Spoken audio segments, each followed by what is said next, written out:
وقتی تو از عبارتهای باید دار استفاده میکنی در زمانی که وسوسه میاد سراغت، مثلا میگی من نباید وسوسه شم، من باید ترک کنم.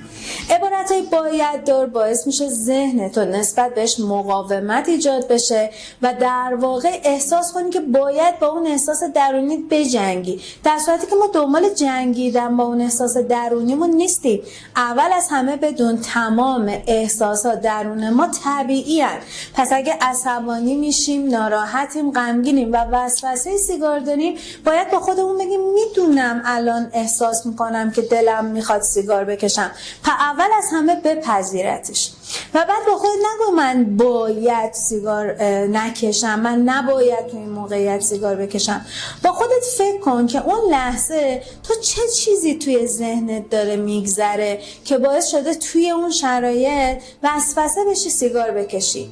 فقط کافیه اون افکار رو شناسایی کنی و پس از شناسایی کردن اون افکار با خودت بشینی منطقی 2 کلم صحبت کنی، ببینی آیا اگه تو اون شرایط سیگار بکشی واقعا اون سیگار کشیدن کار درستیه، نتیجه اون سیگار کشیدن چیه.